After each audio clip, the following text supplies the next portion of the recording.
Hello बच्चों, मैं लखन सैनी राजस्थान सरकार और वेदांता के CSR इनिशिएटिव ई कक्षा में आपका स्वागत करता हूं, जिसके टेक्निकल पार्टनर है मिशन ज्ञान। बच्चों, आज हम पढ़ने जा रहे हैं कक्षा 10 की गणित की पाठ्य पुस्तक का अध्याय 13 वृत्त एवं स्पर्श रेखाएं। वृत्त के बारे में इससे पहले अध्याय 12 में हमने पढ़ लिया है। अब वृत्त की स्पर्श रेखाओं, वृत्त और उसकी स्पर्श रेखाओं के बारे में इस अध्याय में हम चर्चा करेंगे। बच्चों, कॉपी और पेन लेके तैयार रहिए।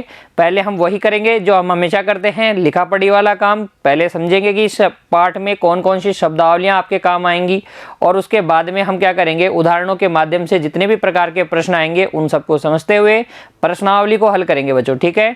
देखिए, सबसे पहले अध्ययन बिंदु ले लेते हैं हम। इस अध्याय को हम किन अध्ययन बिंदुओं में, 3 अध्ययन बिंदुओं में कवर करने वाले हैं। वृत्त और स्पर्श रेखाओं का परिचय लेंगे, स्पर्श रेखाओं पर आधारित प्रमेय करेंगे, और विविध में हम क्या करेंगे, उदाहरण एवं प्रश्न करने वाले हैं। बच्चों, तो सबसे पहले देखिए, छेदक रेखा क्या होती है। छेदन रेखा या हम कह दें छेदक रेखा क्या होती है। एक ऐसी रेखा, रेखा का मतलब आप समझते हैं ना, जिसके कोई अंत बिंदु नहीं है, जो आगे और पीछे अनंत अनंत लंबाई तक क्या की जा सकती है, बढ़ाई जा सकती है। ठीक है। तो यदि कोई रेखा वृत्त को क्या करे, 2 बिंदुओं पर प्रतिच्छेद करती हो, तो वह रेखा वृत्त की छेदक रेखा या सीकेंट, SECENT सीकेंट कहलाती है। बच्चों, ठीक है, सीकेंट कहलाती है। ठीक है। क्या वृत्त की छेदक रेखा क्या होती है, ऐसी रेखा जो वृत्त को 2 बिंदुओं पर प्रतिच्छेद करे। देखो, ये रेखा जो L है, बिंदु A पर भी प्रतिच्छेद कर रही है और B पर भी प्रतिच्छेद कर रही है। ये एक रेखा है, एक रेखा है R नहीं बच्चों, एक रेखा है, ये एक रेखा है जो वृत्त को यहाँ आपको लग रहा है बिंदु B पर प्रतिच्छेद कर रही है, लेकिन क्योंकि रेखा की लंबाई अनंत होती है, इसलिए इसको इस तरफ बढ़ाएंगे तो ये यहाँ पे बिंदु A पर भी क्या करेगी, प्रतिच्छेद करेगी। तो अगर आपको लग रहा है कि ये इस वृत्त की छेदक रेखा है या नहीं, तो ये रेखा छेदक रेखा है। क्योंकि इसको जब आप इस तरफ आगे बढ़ाओगे तो 2 बिंदुओं पर काटेगी। ठीक है ना। लेकिन बच्चों, अगर हम एक चीज को देखें, हम इस छेदक रेखा पर विचार करते हैं जो केंद्र से होके जा रही है, फिर हमने इसको केंद्र से थोड़ा दूर हटाया, फिर और दूर हटाया, फिर और दूर हटाया, तो ये जो प्रतिच्छेद बिंदु थे, पहले PQ, फिर हम बात करें RS, फिर हम बात करें AB, और अगर हम बीच में एक और ले लें CD, तो जैसे जैसे छेदक रेखा केंद्र से दूर होती जाती है, ये प्रतिच्छेद बिंदु एक दूसरे के क्या आते हैं, पास आते जाते हैं। और एक स्थिति ऐसी आ जाती है जब ये दोनों प्रतिच्छेद बिंदु एक ही जगह हो जाएंगे। इस स्थिति के बारे में भी हम चर्चा करेंगे बच्चों आगे। देखिए, अगर उस स्थिति जहां मैंने कहा कि ये छेदक रेखा को आप केंद्र से दूर लेते जाओ, तो ये प्रतिच्छेद बिंदु पास आते जाएंगे, और एक स्थिति ऐसी आएगी जब दोनों प्रतिच्छेद बिंदु सिर्फ एक ही जगह मिलेंगे आपको, दोनों बिंदु एक ही जगह हो जाएंगे। यानी कि ये जो रेखा होगी वृत्त को 2 जगह नहीं काटेगी, सिर्फ एक ही जगह काटेगी, केवल और केवल एक ही बिंदु पर काटेगी। और इस बिंदु को हम बोलते हैं स्पर्श बिंदु। क्या बोलते हैं बच्चों, स्पर्श बिंदु।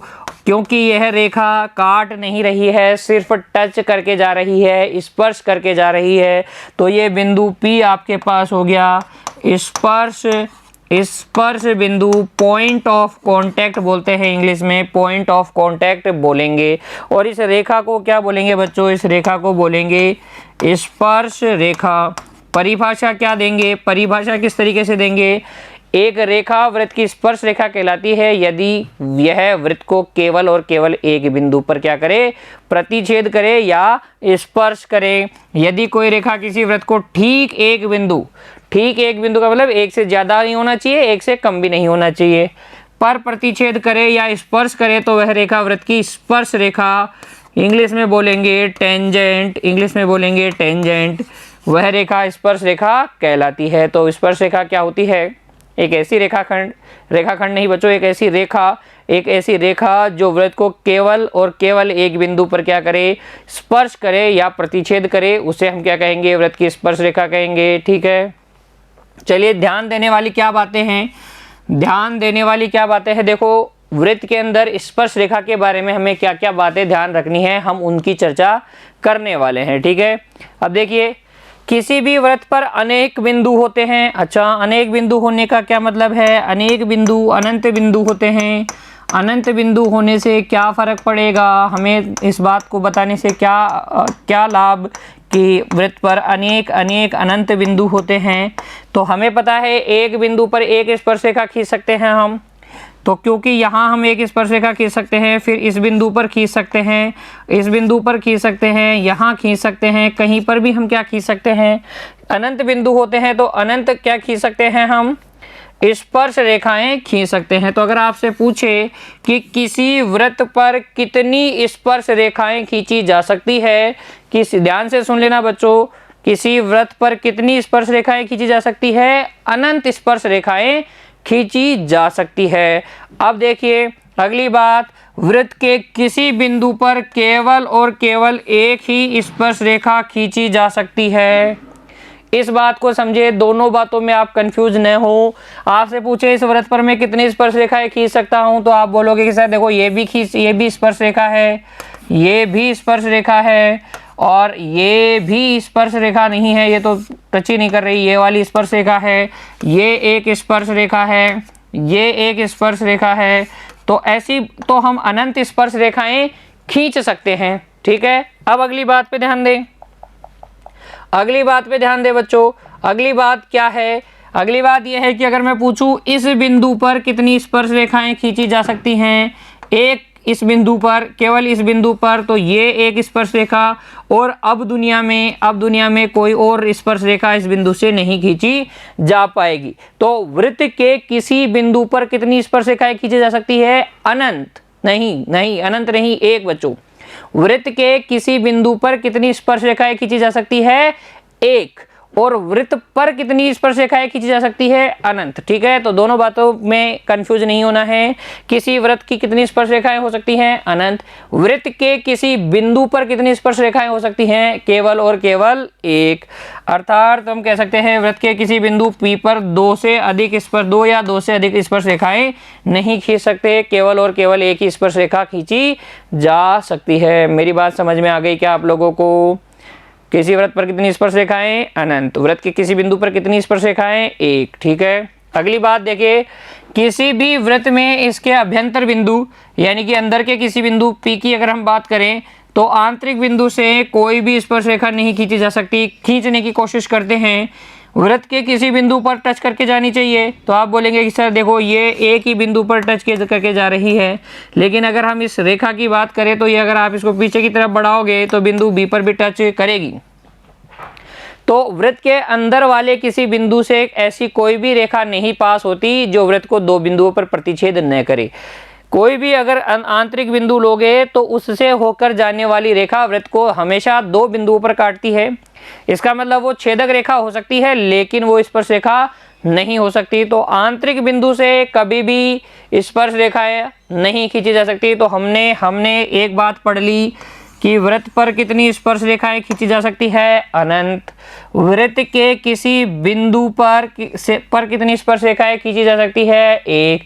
अंदर किसी बिंदु से कितनी स्पर्श रेखाएं खींची जा सकती है? 0। अब हम बात करते हैं कि वृत्त के अगर बाहर कोई बिंदु है, बाहर अगर कोई बिंदु P है, तो इस बिंदु P से कितनी स्पर्श रेखाएं वृत्त पर खींची जा सकती है? तो वृत्त के अंदर वृत्त पर स्थित किसी बिंदु से एक स्पर्श रेखा खींच सकते हैं, ये बात तो हमने सीख ली है। एक बिंदु पर एक ही स्पर्श रेखा खींच सकते हैं। और अब हम देखते हैं कि बाहर से कितनी स्पर्श रेखाएं खींची जा सकती है। तो बच्चों 2, एक ये वाली और एक ये वाली। इन दोनों स्पर्श रेखाओं की क्या खासियत होती है कि ये दोनों स्पर्श रेखाएं वृत्त के बाहर से खींची गई है, और ये लंबाई में क्या होती है बच्चों? समान होती है। अर्थात PA किसके बराबर होती है? PB के बराबर होती है। PA और PB बराबर होती है। 4 प्रश्नों के जवाब मैंने आपको बता दिए हैं। पहला प्रश्न है, वृत्त पर किसी वृत्त पर कितनी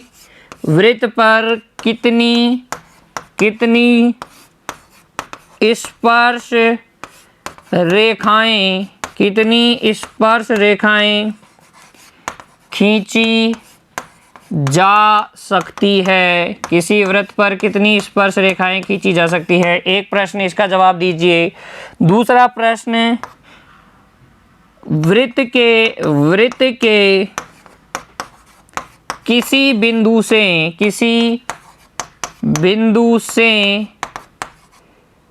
कितनी स्पर्श रेखाएं खींची जा सकती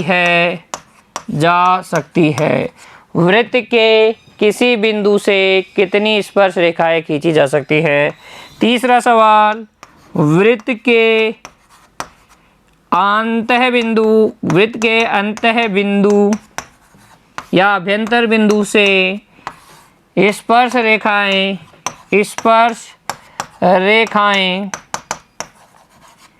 खींची जा सकती है। ठीक है। और चौथा प्रश्न क्या है? वृत्त के बाह्य बिंदु से स्पर्श रेखाएं कितनी स्पर्श रेखाएं खींची जा सकती है? तो बच्चों, हर एक प्रश्न का जवाब आपको आ गया। किसी वृत्त पर कितनी स्पर्श रेखाएं खींची जा सकती है? अनंत। पहले प्रश्न का जवाब हो गया इनफाइनाइट। क्यों खींची जा सकती है इनफाइनाइट? क्योंकि वृत्त के ऊपर कितने बिंदु होते हैं? अनंत बिंदु होते हैं। वृत्त के किसी बिंदु से, वृत्त के ऊपर अगर आप कोई बिंदु ले लेते हो, अब वहां से अगर आपको स्पर्श रेखा खींचनी है तो कितनी खींच सकते हो? केवल और केवल एक। वृत्त के अंदर अगर कोई बिंदु लेते हो, वहां से स्पर्श रेखा खींचना चाहते हो तो कितनी खींच पाओगे? 0। वृत्त के बाहर अगर कोई बिंदु लेते हो और अब वृत्त पर स्पर्श रेखाएं खींचना चाहते हो तो कितनी खींच पाओगे? 2 स्पर्श रेखाएं खींच पाओगे। तो अगर आपसे ये पूछ लिया जाए कि किसी बिंदु से वृत्त पर कितनी स्पर्श रेखाएं खींची जा सकती हैं, तो पहले सोच के उससे पूछ ले, प्रश्न वाले से, कि भाई बिंदु कहाँ है ये बता दे हमें, फिर हम तेरे को बताएंगे कि कितनी स्पर्श रेखाएं खींची जा सकती है। अगर प्रश्न करने वाला आपसे कहता है कि बिंदु वृत्त के अंदर है, तब आप बोल दे कि भाई 0 स्पर्श रेखाएं खींच सकते हैं। वृत्त के ऊपर है बिंदु, तब इस बिंदु से कितनी स्पर्श रेखाएं? केवल 1। और वृत्त के बाहर है, तब कितनी स्पर्श रेखाएं? 2 स्पर्श रेखाएं। ठीक है ना, समझ में आ गए। और बाहर स्थित अगर है तो बाहर से जो दोनों स्पर्श रेखाएं खींची जाएंगी वे लंबाई में क्या होंगी? समान होंगी। ठीक है। चलिए बच्चों, अब हम अगले कंसेप्ट पे आते हैं, सकेंद्रीय वृत्त। सकेंद्रीय वृत्त क्या होते हैं? ऐसे दो या 2 से ज्यादा वृत्त जिनके केंद्र क्या हो? एक ही बिंदु पर हो, लेकिन त्रिज्याएं क्या हो सकती हैं? मे बी डिफरेंट, अलग अलग हो सकती हैं। छोटू वृत्त की त्रिज्या छोटू आर, बड़े वृत्त की त्रिज्या बड़े आर। ठीक है। तो ऐसे 2 वृत्त जिनका केंद्र क्या हो? एक ही जगह हो। वृत्त C1, सर्किल C1 और सर्किल C2 दोनों का केंद्र एक ही जगह है, इसलिए दोनों वृत्त कैसे हैं? सकेंद्रीय वृत्त है बच्चों। यदि 2 वृत्त इस प्रकार है कि दोनों का केंद्र एक ही बिंदु पर हो तो ये क्या कहलाते हैं? सकेंद्रीय वृत्त। ठीक है ना, मेरी बात समझ में आ गई। सकेंद्रीय वृत्त और वृत्त की स्पर्श रेखा क्या होती है, किसी वृत्त पर कैसे कैसे स्पर्श रेखाओं की रचना की जा सकती है, इस बारे में भी हमने चर्चा कर ली है बच्चों। ठीक है, मिलते हैं अगले वीडियो में जिसमें हम चर्चा करेंगे वृत्त की स्पर्श रेखाओं से संबंधित प्रमेय की। तब तक के लिए जो मैंने आज आपको परिभाषाएं समझाई हैं और जो चीजें बताई हैं कंसेप्ट, उन सब का आप रिविजन करेंगे, अच्छे से प्रैक्टिस करेंगे बच्चों। खुश रहेंगे। धन्यवाद।